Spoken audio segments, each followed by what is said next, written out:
Saudara-saudaraku yang terkasih, selamat berjumpa di Renungan Harian di channel Katolik kita.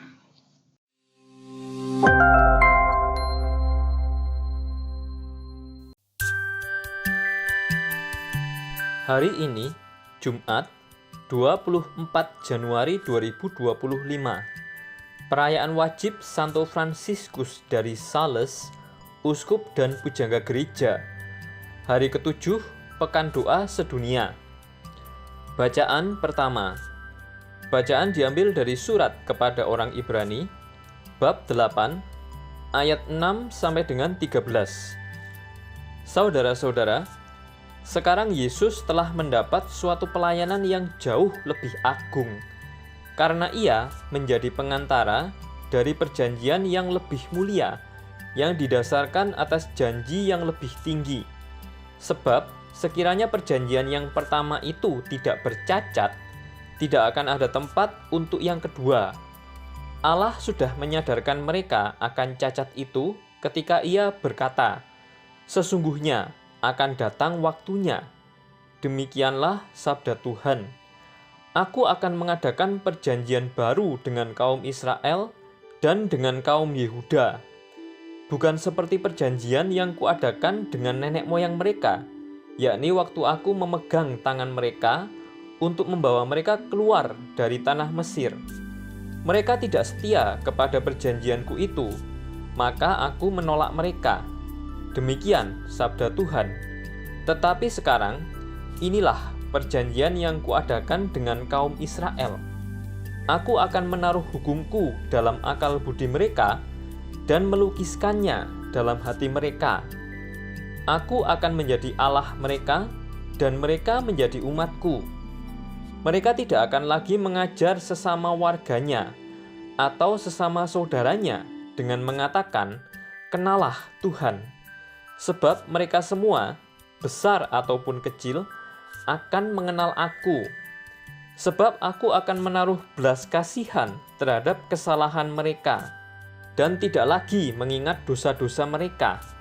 Dengan memaklumkan perjanjian yang baru ini, Allah menyatakan bahwa perjanjian yang pertama itu tidak berlaku lagi, dan apa yang sudah tidak berlaku dan telah menjadi usang, telah dekat kepada kemusnahannya. Demikianlah sabda Tuhan. Syukur kepada Allah. Bacaan Injil. Bacaan diambil dari Injil Suci menurut Markus, bab 3, ayat 13 sampai dengan 19. Pada suatu hari Yesus naik ke atas bukit. Ia memanggil orang-orang yang dikehendakinya, dan mereka pun datang kepadanya. Ia menetapkan 12 orang untuk menyertai Dia, untuk diutusnya memberitakan Injil, dan untuk menerima dari Dia kuasa mengusir setan. Ke-12 orang yang ditetapkannya itu ialah Simon, yang diberinya nama Petrus, Yakobus anak Zebedeus, dan Yohanes saudaranya. Yang keduanya ia beri nama Boanerges, yang berarti anak-anak guru. Selanjutnya Andreas, Filipus, Bartolomeus, Matius, Thomas, Yakobus anak Alfeus, Tadeus, Simon orang Zelot, dan Yudas Iskariot yang mengkhianati Dia. Demikianlah sabda Tuhan. Terpujilah Kristus. Di masa sekarang, banyak pengikut Yesus Kristus terpesona akan kasih dan kebaikan Allah, tetapi tidak banyak yang berpikir tentang kekudusannya. Bahkan mereka gentar untuk memikirkan hal itu. Mengapa? Alasannya, ketika kita melihat kebesaran dan kemuliaan Tuhan, kita langsung melihat dosa kita dengan jelas, dan itu membuat kita malu. Kita dapat membaca ilustrasi tentang kebenaran ini dalam kitab Lukas. Setelah menyaksikan mukjizat, Petrus langsung tersungkur di hadapan Yesus dan berkata, "Tuhan, pergilah daripadaku, karena aku ini seorang berdosa." Lukas bab 5 ayat 8. Jika ingin melihat Allah dalam seluruh kemuliaan dan kekudusannya, kita pasti akan bereaksi sama seperti Yesaya dan segera mengakui keberdosaan kita. Lihat Yesaya bab 6 ayat 5. Itulah reaksi yang benar, tetapi itu baru sebagian. Allah tidak ingin menghancurkan kita dengan kekudusannya. Tujuannya adalah menghapus dosa kita. Dia rindu supaya kita mengalami pengampunannya dan menikmati hubungan yang dekat dengannya. Kebenaran ini sangat penting bagi saya. Pada suatu peristiwa beberapa tahun yang lalu, saya melihat dengan lebih jelas betapa mengerikan dosa-dosa saya. Saya merasa hancur, tak berdaya, dan ketakutan. Sampai akhirnya, saya melihat kasih Allah yang tak terduga dan kuasanya untuk mengampuni dan menyucikan saya. Lihat 1 Yohanes bab 1 ayat 9.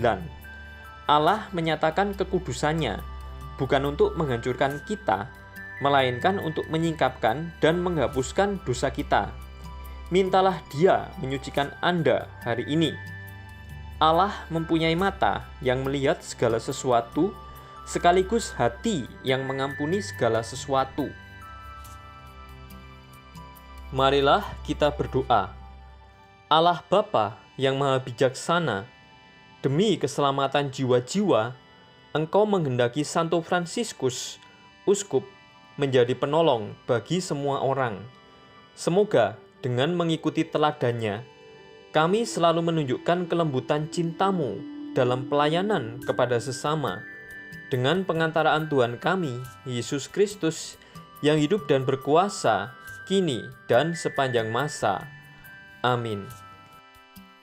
Saudara-saudari yang terkasih, terima kasih atas kebersamaannya dalam renungan harian ini. Kita jumpa lagi di renungan harian berikutnya. Berkah dalam.